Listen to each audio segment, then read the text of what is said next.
আরেকটা হচ্ছে এই খারেজিদের দল। বুঝতে পেরেছে? অরিজিনালি মুনাফিক। অরিজিনালি কি?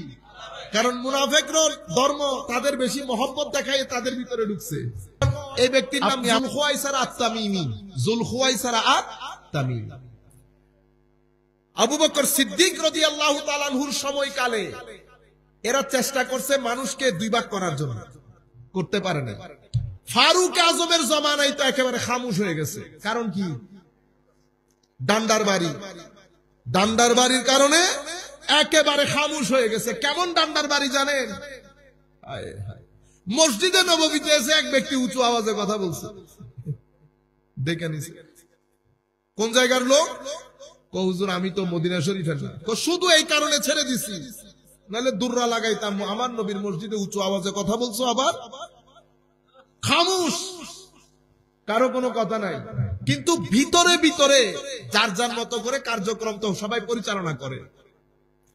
উসমানে গনি রাদিয়াল্লাহু তাআলা আনহুর সময়কালে ইনারা রাজনৈতিকভাবে উত্থান শুরু হয়।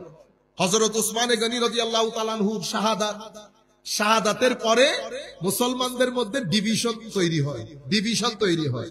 একটা হচ্ছে বৃহত্তর সাহাবায়ে কেরামের দল, আর একটা হচ্ছে এই খারেজি মাইন্ডসেটের লোক। আপনারা বুঝতে পেরেছেন? তারা উসমানে গনি রাদিয়াল্লাহু তাআলা আনহুর হত্যার প্রতিশোধ এটা নেওয়ার নাম দিয়ে মুসলমানদের মধ্যে কয় ভাগ করছে? দুই ভাগ। একটা মেইন স্ট্রিম সাহাবায়ে কেরাম, সকল সাহাবায়ে কেরাম, আর একটা হচ্ছে এই খারেজিদের দল। বুঝতে পেরেছেন?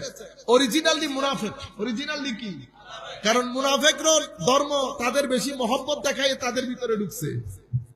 আপনি আমাদের দেশের দল উপদল বর্তমানে চিন্তা করলে বুঝতে পারবেন, একই ঘটনা এখনো ঘটে। একই ঘটনা এখনো ঘটে। আমার ভাই হয়ে গেছে সভাপতি।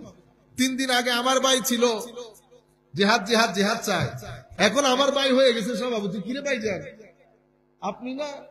কোন আল্লাহ হেদায়েত করছে। আসলে কি হেদায়েত করছে? হেদায়েত করে নাই। এটা পরিবর্তনের দের। আমার ভাই আবার আরেক মৌকায় উঠে যাবে।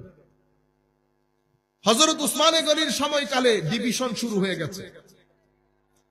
হযরতে আলী কাররামাল্লাহু ওয়াজহাহুল কারীম ওই সময়কালে এই জায়গাটা এই ইখতিলাফটা চরম আকার ধারণ করেছে। যুদ্ধ হয়েছে, যুদ্ধের মধ্যে হযরত আলী রাদিয়াল্লাহু তাআলার বিরুদ্ধে ফতোয়া হয়েছে, চরম আকার ধারণ করেছে। এই হযরত আলী রাদিয়াল্লাহু তাআলা নিজে যুদ্ধ করেছেন খারেজিদের সাথে। ওনাকে জিজ্ঞেস করা হয়েছিল, হুজুর এরা কি কাফের? বলে এরা কাফের না, আমাদের ভাই খুরুজ করেছে, বিদ্রোহ করেছে আমাদের সাথে। আপনি মাইন্ডসেটটা বুঝতে পেরেছেন? মাইন্ডসেটের মধ্যে হযরত আলী রাদিয়াল্লাহু তাআলা আনহু কাফের, হযরত আলীকে যারা সঙ্গ দিয়েছে তারা কাফের। সেই সময়কালে হযরত আলী রাদিয়াল্লাহু তাআলা আনহুর সাথে যারা ছিলেন তাদেরকে অসংখ্য সাহাবী তাবেঈনদেরকে হত্যা করা হয়েছে। এই যে জবাই সংস্কৃতি, এটা শুরু করে কারা? এই খারেজিরা। এই খারেজিরা উগ্র।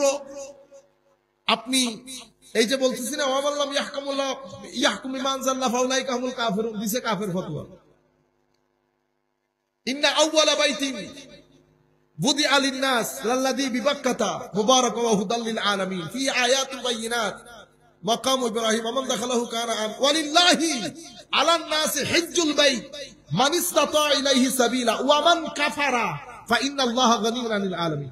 উলামায়ে কেরাম এখানে কাফারার অনুবাদ করেছে একরকম, খারিজিরা বলছে ওয়া মান কাফারা মানে হজ ফরজ হওয়ার পর যেহেতু হজ করে নাই সে কাফের হয়ে গেছে। মানে এখানে যারা হজ ফরজ করার পরে হজ করেন নাই সবাই কাফের। এটা উগ্রপন্থী চিন্তা চেতনা। তাইলে হযরত আলী পর্যন্ত পাইলেন। হযরত আলী রাদিয়াল্লাহু তাআলার সময়কালে অসংখ্য নুরুল ইসলাম ফারুকী শহীদ হয়েছে। কাদের হাতে? খারেজিদের হাতে। ধারাবাহিকতা যেতে যেতে হযরতে কারবালা এসেছে। কারবালা ইয়াজিদি পন্থীর মধ্যে ওই একই খারেজিয়ত।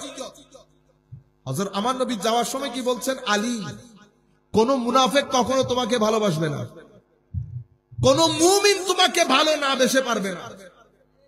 তাইলে হুব্বে আলে বাইত এটা ঈমানের আলামত, বুগজে আলে বাইত এটা নেফাকতের আলামত। এখন আমি বুগজে আলে বাইত মানে আলে বাইতের প্রতি ঘৃণা রাখা। এখন আপনি বলতেছেন আমি ঘৃণা রাখি না, মনে রাখবেন ঘৃণা রাখা বা মহব্বত করা এটা মুখের বিষয় না, আপনার কর্মকাণ্ড বলে দেবে আপনি মহব্বত করেন না ঘৃণা করেন।